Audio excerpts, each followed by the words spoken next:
Benvenuti a GiovedìScienza, benvenuto al professor Pietro Terna. Welcome to GiovedìScienza, Science on a Thursday. Welcome to Professor Terna, who's sitting next to me and who will be talking about a topic which I'm sure you're particularly interested in. We won't actually be talking about current affairs and criminal procedures, but I think that economic trends are very important, and to understand what is happening with the banks. We hear people talking about derivatives, and it's very important for us to understand what is happening. And economics certainly is not one of the sciences that we've been following close range. I think this is our fault as organizers, but it's also a responsibility of the Italian schooling or education system, because in fact it's possible to graduate from high school and know absolutely nothing of economics. But a citizen cannot be unaware of economics. As citizens, we should be more informed than what we are. So this is, in fact, my fault too, as much as anybody else's, and I'm going to suggest that we should, in future, introduce economics. Professor Pietro Terna is a full professor of political economics at the University of Turin, and I think he is the best person for this evening because he's a great expert of simulations, computer simulations of economic case situations and trends. So he's the best person to tell us whether the road is still long to climb out of the crisis or whether we're in a good position. I would like to, first of all, welcome our Venetian friends who are following us from the Future Center, and we have something new for them and for us. We have also started to broadcast our images from here to Venice. First we were doing this in low definition, now it's high definition, and as from this evening we'll be able to hear the questions from Venice. So welcome also to all of those who are following us on the web, and I would like to remind you that all the conferences are then available on our website and can be seen wherever you are in the world. And welcome to you here. Now, coming back to Professor Terna, I would like to remind you that he's written a number of books and very many scientific articles. And these articles are prevalently on the computer simulation or of the crisis. The crisis started many years ago. Now, it started in the US, basically, starting with mortgages. But then this triggered a number of different areas, and we still don't know whether we've touched rock bottom and can move up or not. I hope that a few more ideas will be offered this evening, but for the meantime, I'd like to thank Professor Terna. I would like to give him the floor. But once again, I would also like to show something which I think will be an opportunity for us to enter this evening's discussion head first. Forwards, futures, opzioni. Forwards, futures, options, all the topics which remind us of the years when computers were introduced and when we all felt rich. It was the late 80s and globalization was coming into its own thanks to the network. In that situation, we started having all the family of products, including derivatives, financial products which have to do with the other financial activities. For example, option contracts are based on stock, but not on real commodities. It gives you the right to buy or sell a given activity on a given date, which in the mathematical formulas which are used to calculate its date is called T, at a given price K.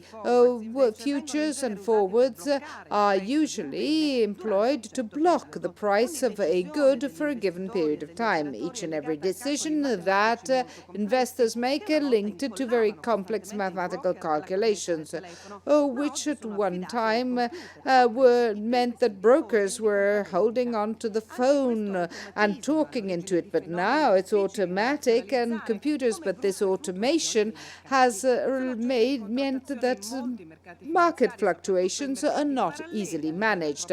Some of the parallel markets are not exactly the stock exchanges, but the over-the-counter, which are not really regulated and established by professionals with telematic networks. A forward is an agreement between two parties to purchase or sell at a given price and a given date in the future.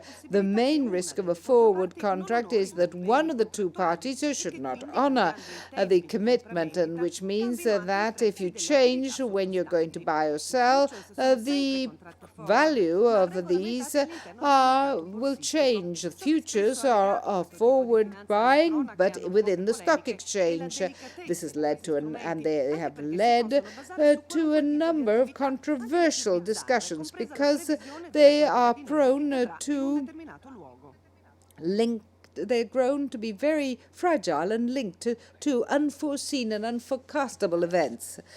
Buonasera, signore e signori qui a Torino. Buonasera, signore e signori. Good evening, ladies and gentlemen here in Turin. Good evening, ladies and gentlemen in Venice, and also the people who are listening to us online. Welcome to you all. This evening, I do not wish to be pessimistic. Some people say that optimists are merely disinformed or uninformed pessimists. I will try to be slightly optimistic, and the title is also a bit optimistic. We said, what lies round the corner of the crisis? This means that we hope that we're about to turn a corner. Now, this very complicated address that you can see, it's a Google, but it's a Google website which abbreviates addresses, which is W7RQN, and it's case sensitive, as well as being able to see the podcast of this or to see the slides, because there are some links that can be interesting at that address. But let's start as if it were a detective story. Who done it? Who's really responsible for this big mess that started in 2007?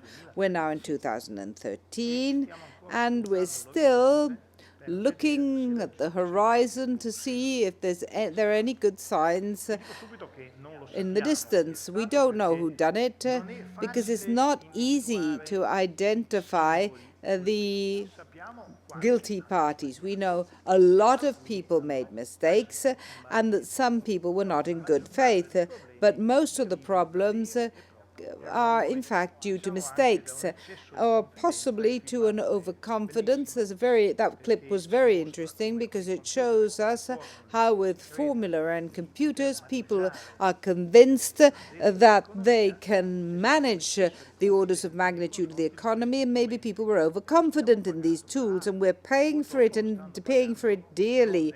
The men and women who had nothing to do with computerized stock exchanges are paying for it. I'm starting with something which would seem a joke. Here, if I can see the date, it says that in November 2008, which was a year after the crisis had begun, and the crisis was in full force. So this is the online Daily Telegraph.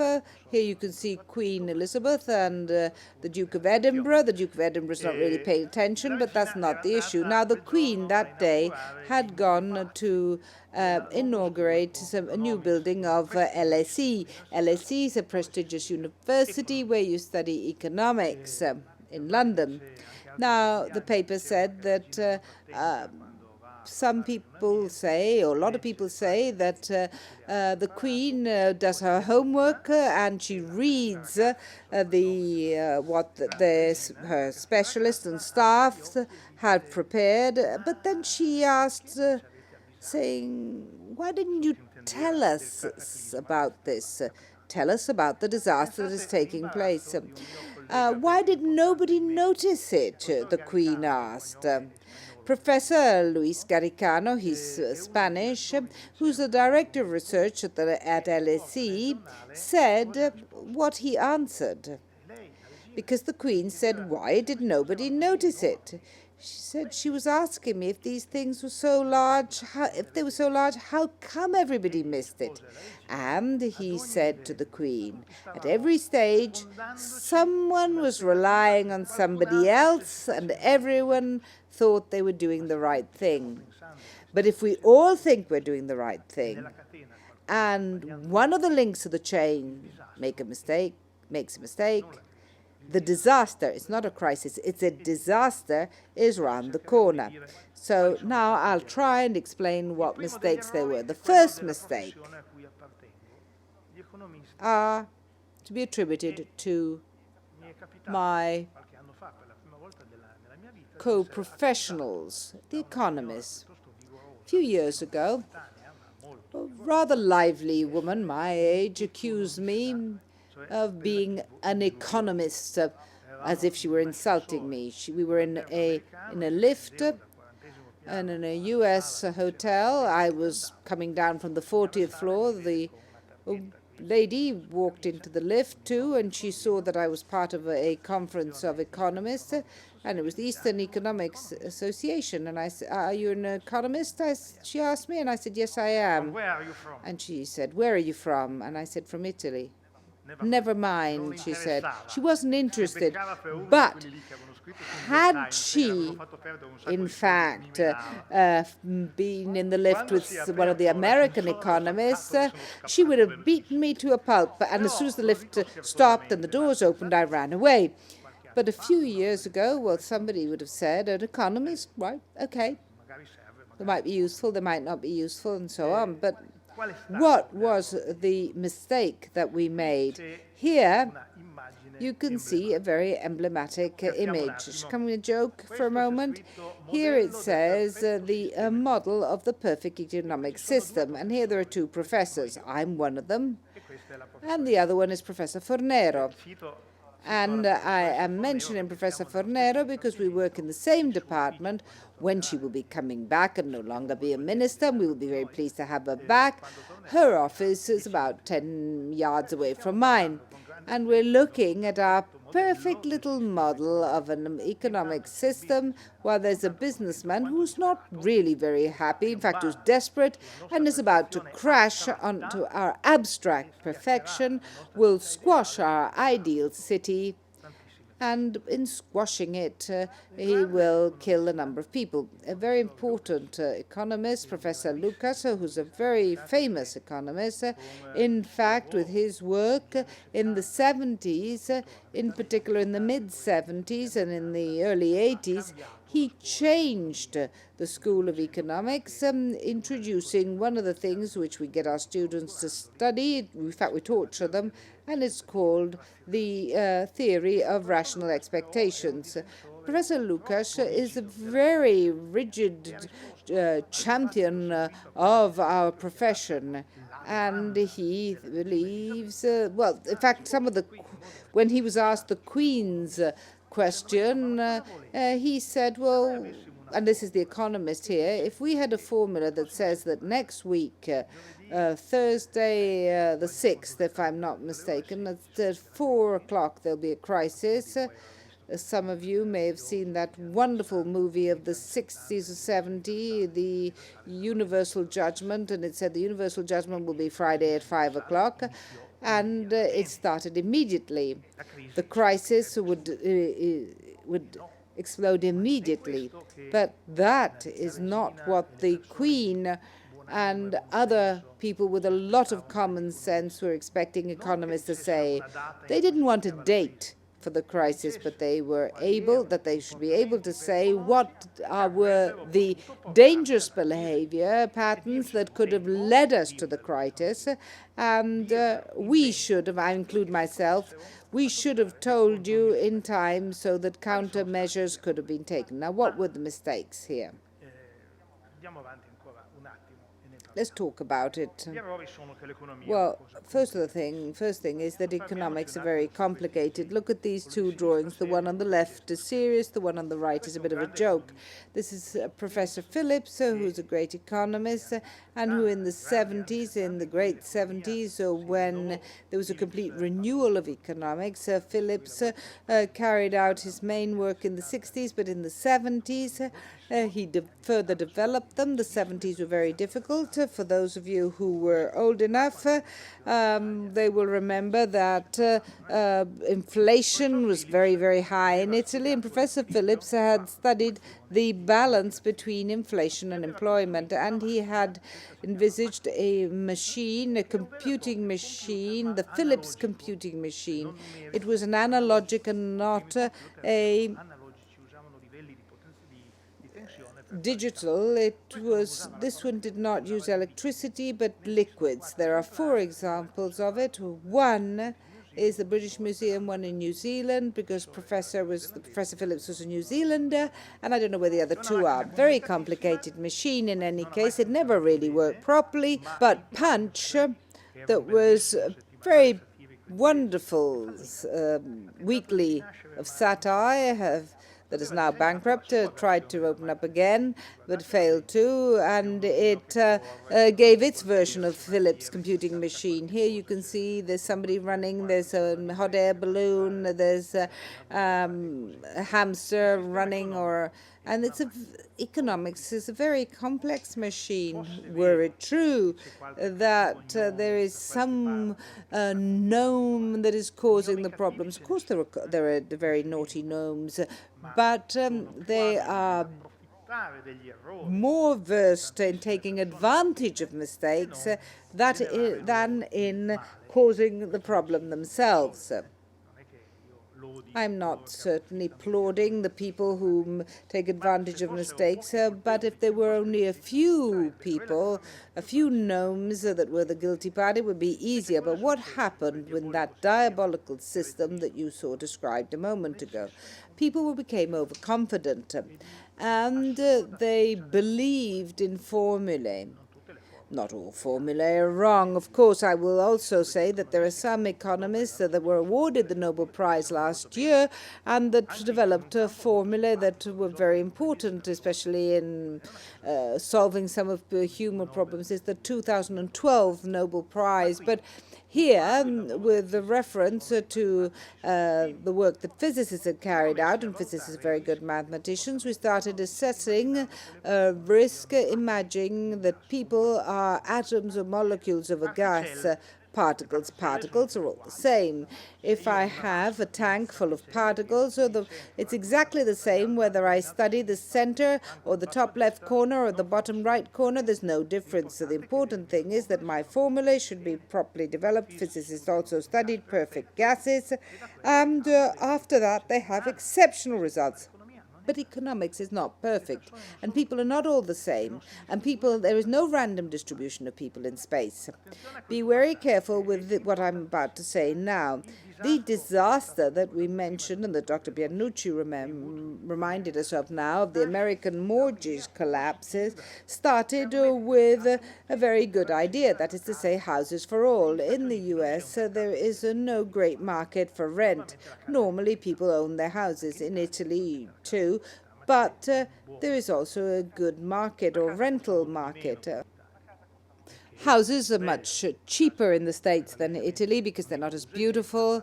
They're mainly, I'm not saying disposable, but most of the US houses outside cities are wooden. They're not brick and stone and mortar.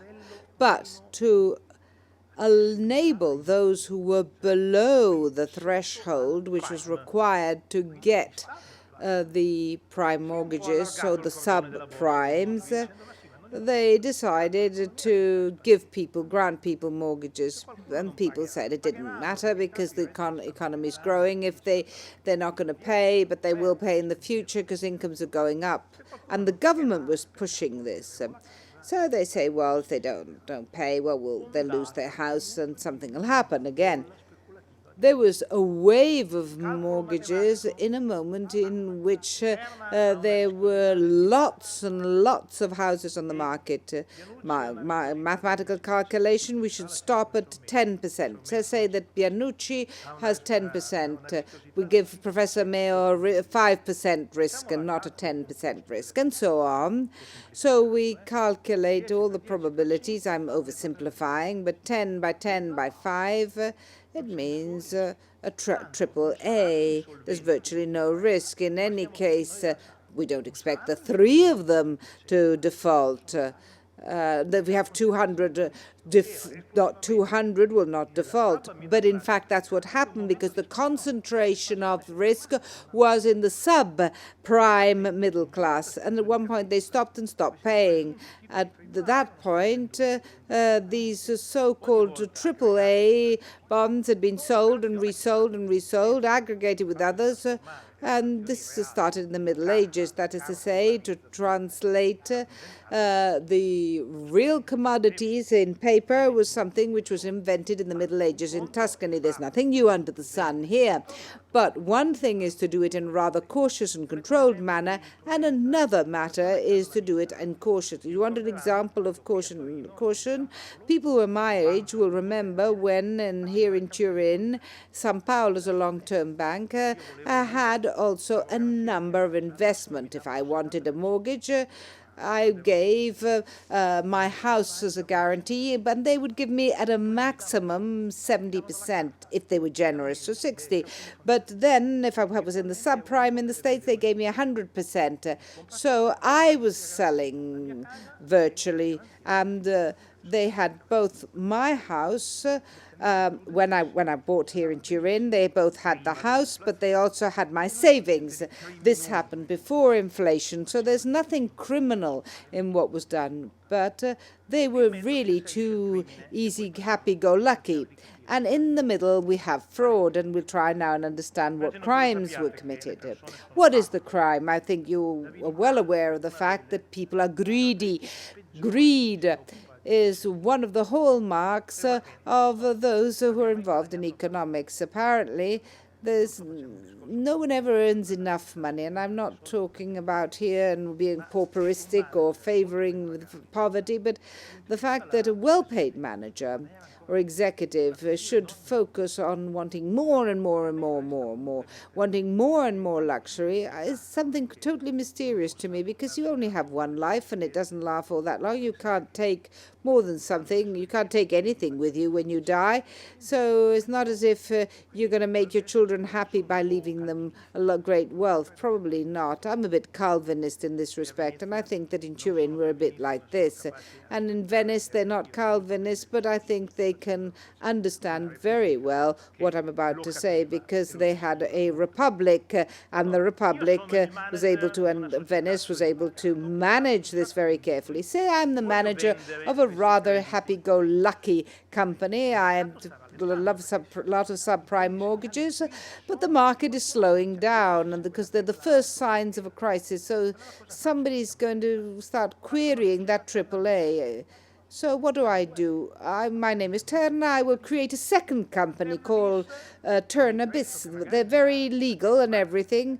I will use the credit from Terna, and I will create a Terna Bis, and I will put all the bad stock in the second company. So Pietro Terna is very successful because he sold everything.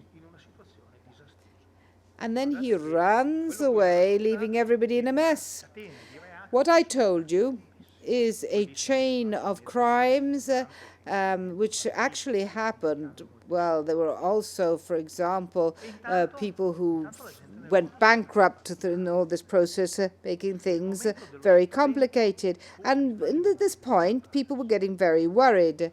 And when Lehman Brothers went bankrupt, people really got worried.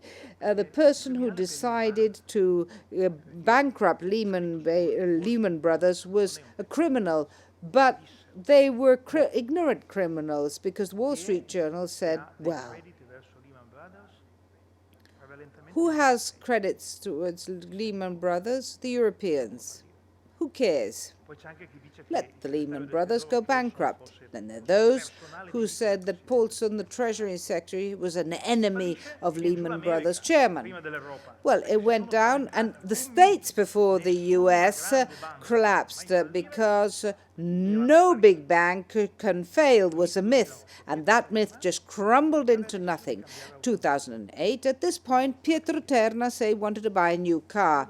But maybe I will decide not to change my car.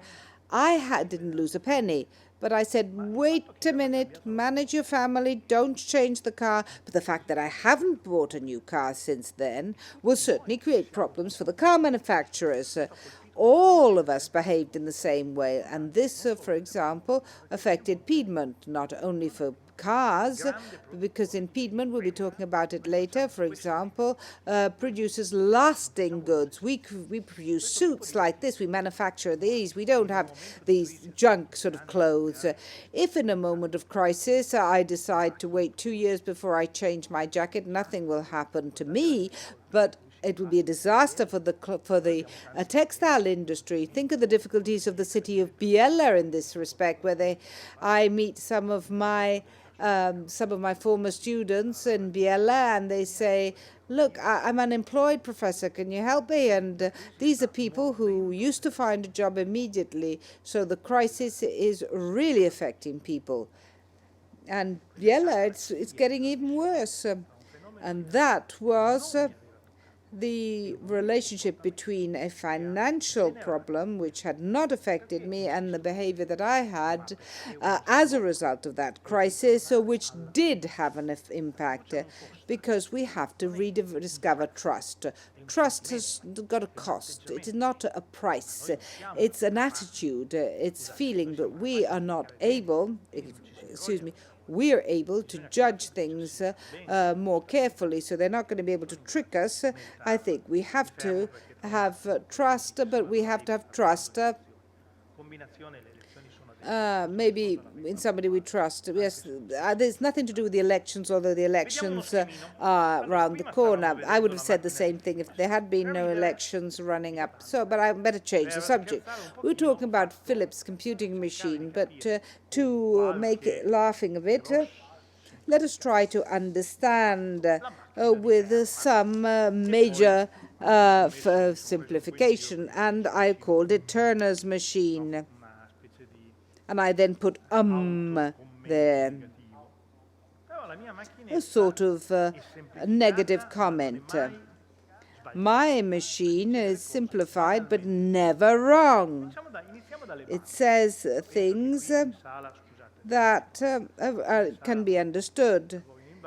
I think that a lot of people work in banks, or that all of us have to do with banks.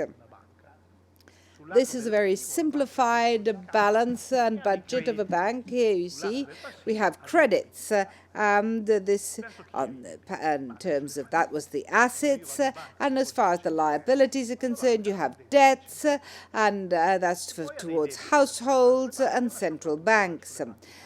Towards other banks, but in particular towards the central banks, because when, for example, they ask for a loan from the central bank, the Bank of Italy, or whatever bank it is, they become debtors. They owe the central bank a certain amount of money. Credits, well, obviously they don't have a great cash flows, but credits are the loans which the bank makes, which can be good, very good. For example, there's some very good entrepreneurs who will invest then and create jobs, but they can be bad, not because the person necessarily, many entrepreneurs are still good, but they're having to close down. And I'm very sorry for them and for the workers who are being left home. But they look at small shops and retail sales. The situation is such that it's very difficult to cope, and then there are very bad credits. Here, this is a joke here. Usually politics has a bit to do with it. In any case, very bad credits, bad debts as they're called, become very big, and that's compounded by mistakes and fraud, having bought paper that is really bad, titles that are really bad. We did it less so than the French, the Germans, and the British, because the Germans are really up to it, because they bought bad debt more than we did. Now, I know that there's some criminal, the Bank of Siena has been involved in criminal fraud. I'm not talking about it because that's now the courts are dealing with it, and it's not a problem which economists can deal. They did things which were unprecedented, things which are against the interests of the people who were saving in the bank. Well, certainly there were also some CEOs that took advantage of this, but people reacted to this. They realized this. Think of yourself. For example, let's go back to Lehman Brothers. They went bankrupt. This is another terrible story. The Bank of England subsequently admitted that it had underestimated the problem. They were convinced that the Northern Rock Bank would have managed to, that they had no real cash flow, but I'll tell you what happened in a moment. And they said, well, let them manage, let them well, the morning after it didn't open, and they were the people who were queuing outside. And when it went bankrupt, it had more assets than liabilities. So if it had only been helped, it wouldn't have gone bankrupt. And the Bank of England subsequently admitted this. No other Central European bank made these mistakes, and I would like to praise them. I used to work with some people in the Bank of Italy in those years with simulations, and Dr. Bianucci worked. And as Dr. Benucci was saying, we do simulations. In this case, it was payments among and between the treasurers of the banks to try and understand in the middle of the day or in the afternoon to see how we could expect the day to finish. Every day, the Bank of Italy assessed the situation, and in some days, on a morning, 6 or 7 billion, and you heard me properly, billion euros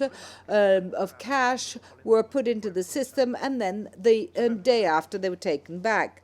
What happened, though? The Bank of Italy at one point, and I was there, called Saturday morning, convened all the Italian banks and said to them, do not desert the monetary market. Continue to loan to each other, because otherwise it'll all collapse like a pack of cards. And a friend of mine, who was the CEO of a small Piedmontese bank, saw me and says, yes, that's what they said, but from that day onwards, we didn't put €1 on the monetary market, on the currency market. Well, that's very nice. I said, a patriot. In fact, the Bank of Italy kept everything going with an operation that was extremely difficult, and I would like to praise them once again. We have parts of our government and state that are outstanding. Think of the Bank of Italy, but think of the value also of the President of the Republic. The President is the President, and he's a great person, but behind him there is an outstanding staff which contributed to hold us together, in holding us together. Well, let's go on with my drawing now. Households came afraid, and they fled banks. For example, somebody who was formerly a student of mine, I have students everywhere now because I'm elderly, and she said to me, you know that I realized that a lot of customers, she worked in a bank, come, then take their money out of the current account and put it in their safe box. So they were fleeing banks, but households had not increased their liquidity or cash flow. They just shifted it from one place to the other. And if we go back to the slide, they were not spending as much, although they had the same cash flows, though liquidity was high. And they were not buying the public debt as they had before. This is something which we all did. I'm sure that all of you know this. And that this happened in the whole of the OECD. Less consumption meant lower income, and which meant lower level of consumption. And that meant the fear of the enterprise. This is the bad debt. The world of finance. This is the world of blood and tears, the real world, which gives us salaries, wages, that produces the things that we eat and wear, the world of our daily life. It's very important because it's the glue that keeps our society together. Yesterday, a journalist who's written a book on Greece said, currently in Greece, there is a shortage of drugs in chemists or pharmacies, only in the black market. Now we go to the pharmacy, we find everything we want. There's a certain difference. Luckily, we are still the head above water and not in the midst of a real catastrophe. What has happened? There's something which affected us. Since there was less public debt purchased, the state has less cash, a smaller cash flow, and has raised tax, less purchase of public debt, so I increase the rate. The Germans aren't doing it. And that is how you get the difference between the cost of our public debt, our government debt, and the German one, which we normally call spread, which, as you know, President Monti's grandson was called. He said so. He said that his grandson was being called "Hey, spread" at the nursery school, at the kindergarten. But that was not enough. We were now by 2011. Do you remember 2011? It felt as if the disaster was round the corner and the euros should have collapsed, and it would have collapsed any moment. People speculated on the euro, but how do you do it? Well, what do you do? Well, for example, you say the Greeks, well, they won't solve it. Then there'll be the Spanish crisis and then the Italian crisis. Ha, ha, ha. We're now going to sell our bonds in euros. We're going to sell euros. We'll get the price of the euro to drop, and then at a certain point, when it'll be very, very low, we'll purchase it back, we'll buy it back, and we will have earned billions of billions of billions, a bit like Uncle Scrooge, but it's very realistic in this case. But at that point, Mario Draghi, a rather powerful gentleman, came on the stage. Praise to him, great Italian. He convinced the Germans. It wasn't easy. And this is what he did. Let's go back to our slide. He flooded the banks with liquidity, with cash. Here you see this arrow. No, this other one. Here. At 1%, unlimited supply. An amount of money one can't imagine, unimaginable. Saying you can use something for the real economy. Unfortunately, the Italian banks used too little. So enterprises and businesses, even the ones that would like to invest, have a liquidity crisis, but purchase the public debt, purchase the bonds, the T-bonds. And that means that every time there was some of the public debt, the T-bonds on sale, things went well.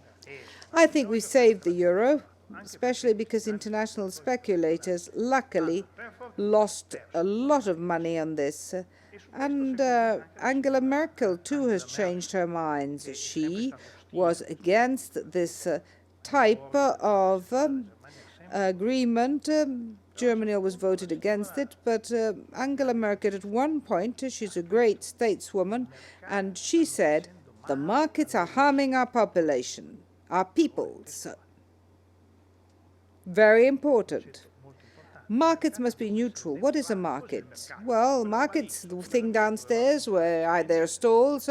If I'm a purchaser, I buy salad, and if I'm a farmer, I sell salad. It's a place of exchange.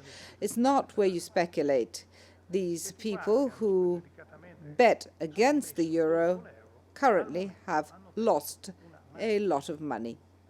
So be it. They'd earned a lot, too. Serves them right.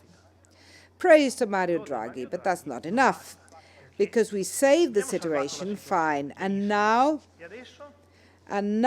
we have to ask ourselves whether there'll be inflation. I think, and many believe that this won't happen because this liquidity has not entered the real economy. A bit of it should, because we certainly need a bit of recovery. So we need a bit of this to have investments, to have consumption. Don't forget the appeal by Keynes when on the radio, halfway through the 1929 depression, he said something which became famous, and he said, "Heroic British housewives, it's up to you to save the nation." There were other days, and it was another time, but we had radios, and that message was virtually like a war bulletin, a bit like what the king had to say when the war broke out. One of the greatest economists. He was made Lord, he was very young in recognition. This great liquidity is in the imaginary circuit or false circuit, false in the sense that it's not real circuit, finance, but certainly we have no fear of an inflation as the one we had in the 70s, so we shouldn't really be afraid of it, nor should the Germans be afraid of it. In Germany, I have a very strong opinion there. I have a hope. I'm not talking about the politics of Germany, but the economy. But what happened in the meanwhile? Lots of other effects. Look, this is what happened in Italy. This is quarter after quarter after quarter. Here's 2008. This is where we are. And it's the trend of our GDP.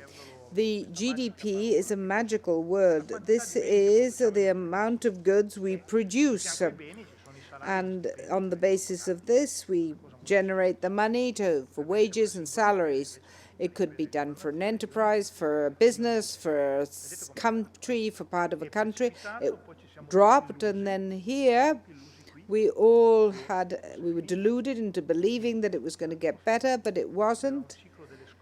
And you see, we're waiting for signs of recovery. The U.S. had been quite successful because in the course of the presidency, when the Treasury had helped the incumbent, but now they have a big problem.